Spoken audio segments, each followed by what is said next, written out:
皆さんこんにちは。今日はスペインバスク地方のサンセバスチャンエリアにあるマルティン・ベラサテギのコース料理をご紹介します。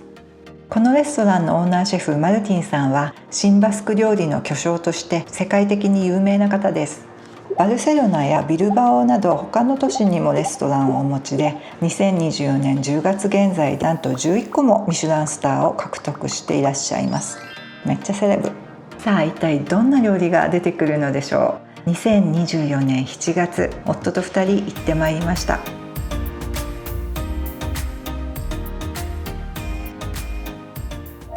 マルティン・ベラサテギのメニューは昼も夜も同じで、グレートテイスティングメニューとアラカルトメニューの2種類です。グレートテイスティングメニューはアミューズブッシュ、前菜、メインコース、デザート、締めのチョコレートの15品のコースで、これに4種類のパンとバター、そしてオリーブオイルがついてお値段は395ユーロです。一方アラカルトメニューはアミューズブッシュとパンやチョコレートはグレートテイスティングメニューと同じなんですけど、前菜、メインコース、デザートは1品ずつの合計9品のコースです。お値段は330ユーロになります。どちらのコースもワインペアリングをつけることができます。アラカルトメニューなら130ユーロ、グレートテイスティングメニューなら210ユーロの追加になります。ワインペアリングは1人分を頼んで2人でシェアすることもできるようです。こういったコース料理のワインペアリングってグラスになみなみと継がれて何杯も出てくるので、1人分を2人で分けられるといいですよね。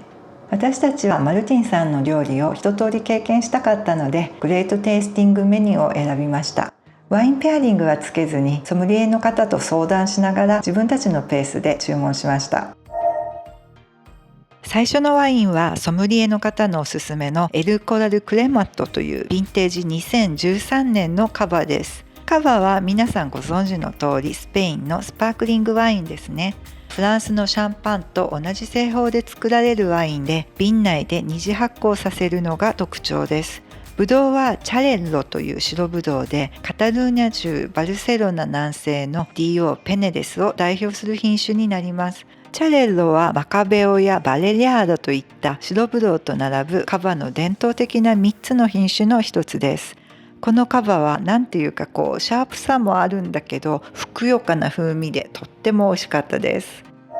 ところで各テーブルには木彫りのオブジェが置いてあるんですけど、これ何の彫刻だと思いますか？1番レストランの庭のリス、2番マルティンさんの腕、3番バスク地方の伝統の祭りガンの日のガン。ガンは鳥の一種です。さあどれでしょう？正解は2番のマルティンさんの腕です。マルティンさんはよくガッツポーズを取るので、彼のトレードマークになっているんだそうです。このオブジェはワインを立てかけたり、手のひらの部分に物を置いたりできるようになっていました。とてもクリエイティブなオブジェですよね。アミューズブッシュ1皿目は鹿肉のタルタルです。料理名の前に2024と入っているのは、この料理が考案されたのが2024年という意味です。なんだか美術展の目録のようですよね。一口で食べられる小さなサイズなんですけど、ノロジカという種類の鹿肉に青のりを混ぜ込んであります。トップに乗っているのはアルスイタリカのキャビアです。アルスイタリカはイタリア北部でチョウザメを養殖してキャビアを生産している高級ブランドです。このタルタル、口の中に入れるとですね、鹿肉がとろっとろにとろけるんですよ。で、青のりと一緒にふんわり膨らんでいく感じなんですね。そこにキャビアがなだれ込んできて、それを咀嚼するわけなんですけど、いやもうね、思わずうおって声が出ましたね。アミューズブッシュ2皿目は2023年作の特製味付きオリーブです。これめちゃめちゃ美味しいカラマタオリーブの液体の真ん中に大きなオリーブの実が盛り付けてあって、その周りに緑の豆とおそらくバジルだと思うんですけど、小さめの葉っぱが飾ってありました。このオリーブの実がですね、実はオリーブじゃないんです。何か薄物でできていて、噛むと液体が噴き出してくるんです。どういうことって思いますよね。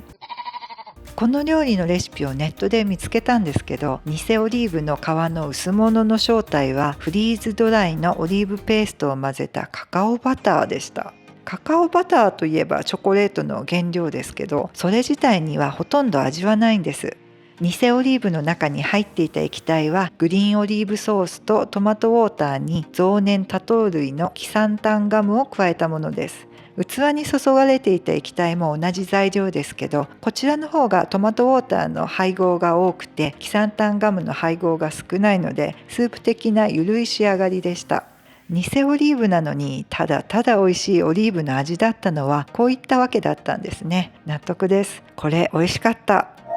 ここで最初のパンが登場しました。パンは全部で4つ出てきたんですけど、1つ目はロングファーメンテーションブレッドということなので、長時間発酵のパンですね。これと一緒にローモントトリュフを使ったバターも出てきました。トリュフバターはちょっと茶色がかっていて渦巻き型に絞り出してあります。スペインは実はトリュフの栽培も盛んなんですけど、ローモントはそんなスペイン産のトリュフを扱う会社です。バターと一緒に塩も用意されていました。バスク地方で大昔から塩の産地として有名なアニャナ産のソルトフレークです。この塩とバターにシンプルなパンの組み合わせ、とっても良かったです。パンをちぎってふにゅっと柔らかいトリュフバターを軽く塗るんですね。そこにソルトフレークをちょこんと乗せて食べるんですけど、シンプルで贅沢で美味しかったです。パンを食べ過ぎたらお腹いっぱいになって後で困るって分かってるけど止まりませんでした。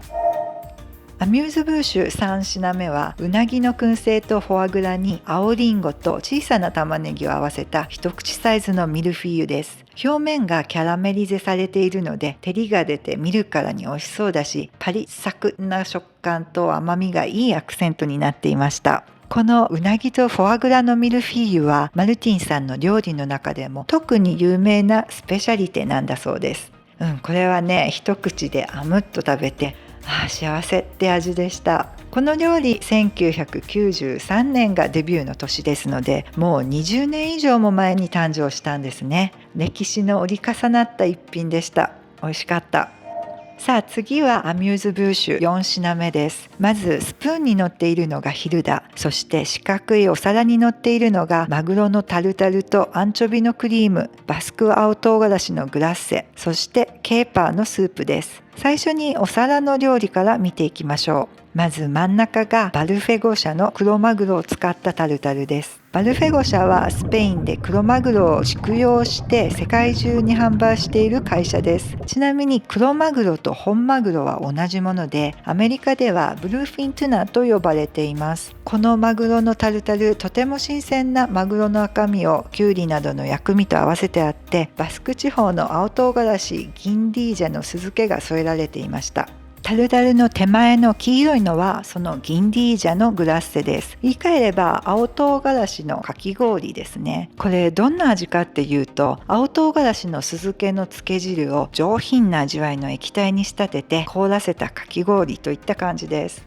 白い泡々はケーパー風味のエスプーマです。一番奥はアンチョビで塩味とパンチが効いていて、このお皿の中で一番主張の強い味でした。周りにちょこちょこ散らばっているのはアンチョビのクリームとアグルケーパーという会社のケーパーです。ケーパーは日本ではケッパーと呼ぶことも多いみたいですね。マルティンさんはこのアグルケーパーのアドバイザーをされていて、マルティンさん監修の商品が販売されているようです。このケーパーを使ったスープのジュレもケーパーの漬け汁を利用しているのだと思いますが、洗練された風味でした。そしていよいよこのスプーンなんですけど、これ何だと思います？これはですね、ヒルダというピンチョスを分子ガストロノミーで表現した料理なんです。ヒルダはアンチョビとギンディージャ、そしてオリーブを串に刺したバスク地方のピンチョスの代表選手なわけですけど、これをマルティンさんはなんかむにゅっとしたこんなものにしてスプーンに乗せてしまったわけです。もう何なのこれって感じですよね。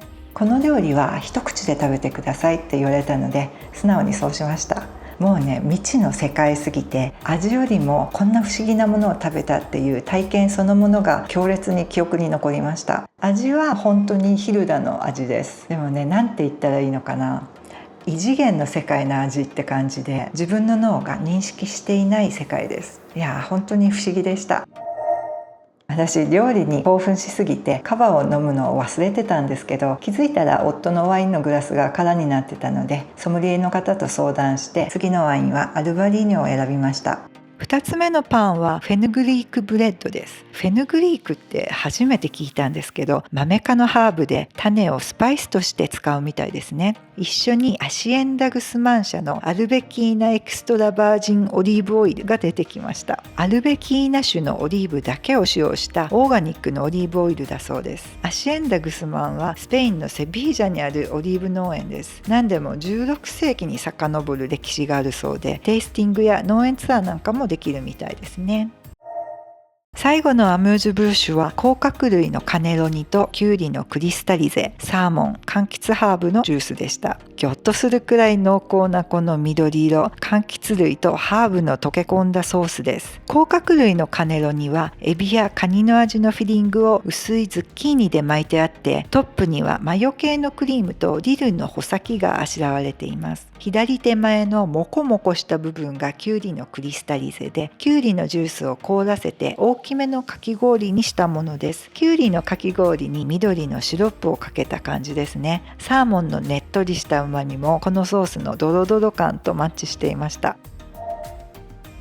ではここからは前菜の3品をご紹介していきます。最初の前菜は2001年に考案された野菜のハートのサラダ、シーフード、レタスのクリームとヨード入りジュース添えです。野菜のハートって思いますよね。ハートは野菜の芯のことなので、キャベツやレタスなんかの芯が苦手な私はどうしたものかと思ったんですけど、そんな野暮なものは入っていませんでした。おそらく野菜の中心部を指しているんでしょうね。このサラダに入っていた赤いエビ、ガンバロハという茹でてなくても真っ赤なエビなんですけど、半生でねっとりしててたまりませんでした。お皿の一面にヨード入りジュースとかいうゆるいジュレが広がっていて、そこにトマトやさまざまな色合いの葉っぱ、それになでしこやパンジーなんかの花びらが散らされているんです。グリーンピース色のクリームが多分レタスのクリームだったのかなと思います。オレンジや黄緑色の分子ガストロノミー的なドッツがたくさん散らばっていて、とても華やかで幸せな気分になるサラダでした。素晴らしい。ここで3つ目のパンが登場しました。ベーコン入りのブリオッシュです。このパン、生地が卵色でふんわりしっとりしていて、小さく刻まれたベーコンがまんべんなく入っていました。味も食感も今回食べた4種類のパンの中で一番気に入りました。ただ私のパン皿になぜか夫の分まで乗っているのがちょっと気になるんですよね。まさか私2つ食べてないよねって。でもまあいっか。実は私この旅行で思う存分食べるために出発前に3キロ痩せていったんです。ブリオッシュに幸あれですよ。私みたいに旅行前にダイエットする方いますか？前菜2品目はオイスターでした。ローストした赤ピーマンのネクターとグリーンラディッシュ、そしてクリスピーな海藻を添えた一皿です。これもまたなんていうか近未来の食べ物的な感じですよね。オレンジ色の砂利のような物体はローストした赤ピーマンから作った甘いネクターを凍らせたものです。おそらく偽オリーブにも使われていた増粘多糖類のキサンタンガムがここでも使用されていると思います。中心にはネクターが注がれています。クリーム色の泡々はグリーンラディッシュの風味で、この中にミルキーな柿が隠れているんです。ここでなんとマルティンさんが厨房から挨拶にいらっしゃいました。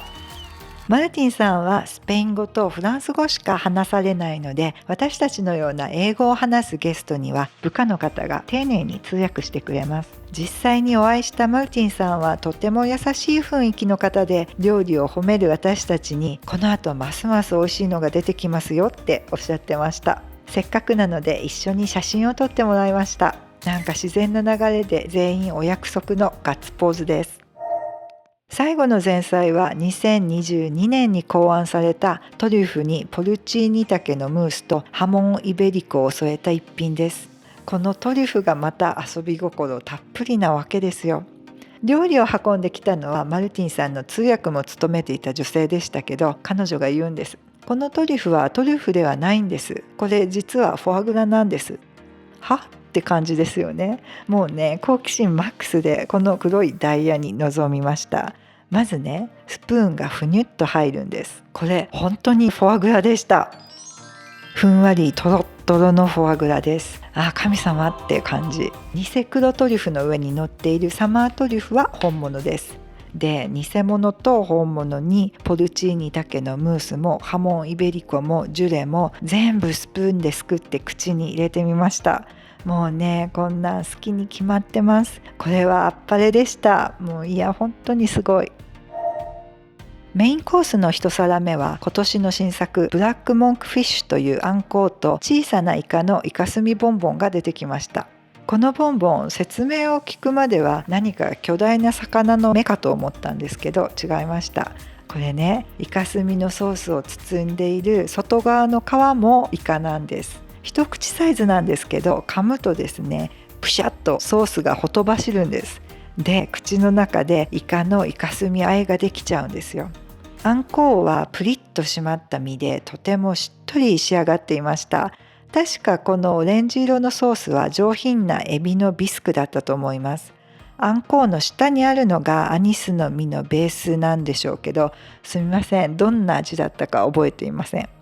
イクラもたっぷりついてるし、寒天みたいにきれいにカットしたイカも乗っているユニークな一皿でした。なんだか魚の卵とか魚の目的な生々しいものが目立つプレートなので、手前の赤紫の葉っぱがオタマジャクシに見えませんか？この辺りで白ワインがなくなったので、またソムリエの方に相談して赤ワインを勧めてもらいました。パゴロス・ブランシーネスという生産者のビーニャ・デ・ブエナビスタ2018年です。ブドウはティントローリスと表示されていて、これはテンプラニーリョのことですね。フレンチオークの樽で18ヶ月熟成させた赤ワインです。メインコース2皿目は2023年の魚料理でした。使われているのはメルルーサという魚です。このメルルーサ、タラと並んでスペインでよく食べられている魚なんです。英語ではヘイクですね。このメルルーサの切り身とマルティンさんお気に入りの食材の一つココチャスが使われています。ココチャスっていうのは魚の顎の付け根あたりに V 字型の骨があるんですけど、その骨についている小さな身の塊です。魚のカマのこういう部分は美味しいですよね。確かサフラン風味のハーブ入りのソースに茶色いマッシュルームが入っていたと思います。いよいよメインコース最後の料理になりました。2024年のミルクラムのラムチョップ、肉汁のフリッター、スパイスを効かせた人参、そしてイベリコ豚を詰めたエシャロットです。ラムチョップといったら生後1年未満の子羊の骨付きロース肉のことですけど、その中でも生後数ヶ月の血のみ子の子羊の場合はミルクラムとかベビーラムって呼ばれてます。そんなミルクラムのラムチョップです。骨がとても小さくてものすごく柔らかいお肉でした。メインコースと一緒に4つ目のパンが出てきました。オーガニックココアとタラゴンのローフブレッドです。4つ出たパンの中でこのココアとタラゴンのパンと2つ目のフェヌグリークのパンは皮がしっかり硬いタイプでした。この写真を見たらわかると思いますが、どんどんお腹いっぱいになっていくので中の柔らかいところだけ食べていました。パンも本当に美味しいのだけど完食は厳しかったです。さあいよいよデザートです。まずはメインからの橋渡し的な小さなデザート、2021年に考案された熱くて冷たいいちごとライムのジンフィズです。ジンの効いた冷たい白い泡の下にライムの香るいちごの氷と熱いソースが入っています。すぐに食べてくださいと言われて大急ぎで食べましたが、こういうの美味しいんですよね。2つ目は2019年作のレモンのデザートです。バジルとインゲン豆、そしてアーモンドジュースを添えた一品なんですけど、皆さんインゲン豆のデザートなんて食べたことありますか？いやこれをデザートに使おうなんて発想は私にはないのでめちゃめちゃ新鮮でした。レモンはもちろん偽物です。これもね美味しかった。そして次のデザートで悶絶しました。パカリ社のココアと塩の花を使った冷凍スポンジ、ウイスキーのスモーキーな香り、ヘーゼルナッツ。2023年に考案されたデザートです。この冷凍スポンジというものが未知の食感で、なんて言ったらいいのかな、確かにスポンジケーキなんだけど凍っていて軽くて口の中でスーッと溶けるんです。もうね衝撃の美味しさでした。あんなにお腹いっぱいだったのにおかわりできたらしたかったくらいです。もう一度食べたいです。コースの締めはパカリ社のチョコレートのアソートメントです。パカリ社はエクアドル産のカカオを使ったオーガニックチョコレートを作っている会社です。一つ前のココアもパカリ社のものでしたね。タヒチのバニラを使ったボンボンにアニスシェル、トフィー、ヘーゼルナッツのプラリネ、くるみと蜂蜜のヌガーのチョコレートがめちゃめちゃアートなオブジェに乗って出てきました。コーヒーと一緒にいただいたんですけど、絶対美味しいに違いないから食べねばという自分の意志とキャパギリギリの胃袋との戦いでした。こんな感じでグレートテイスティングメニュー全品を終了しました。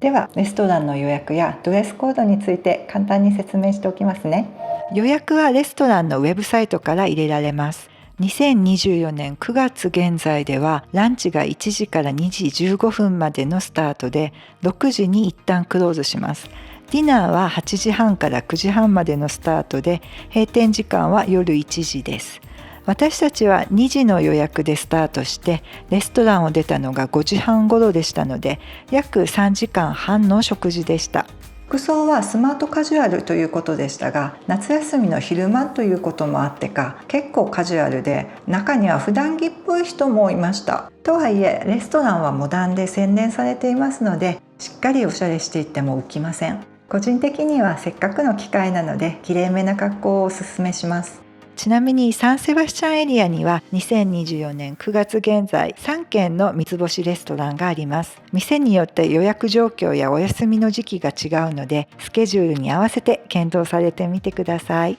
はい、というわけで今回はサンセバスチャンエリアにあるマルティン・ベラサテギのグレートテイスティングメニューをご紹介しました。マルティン・ベラサテギに私も行ってきたよって方いらっしゃったら、ぜひどんな感じだったかコメントで教えてください。これから行かれる方の参考になると思います。最後に私がもう一度食べたい料理を発表します。アミューズの偽オリーブ、うなぎとフォアグラのミルフィーユ、フォアグラの黒トリュフ、そしてココアの冷凍スポンジです。この中でダントツトップは冷凍スポンジ。美味しかったな。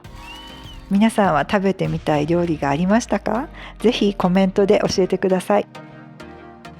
では次の動画でお待ちしています。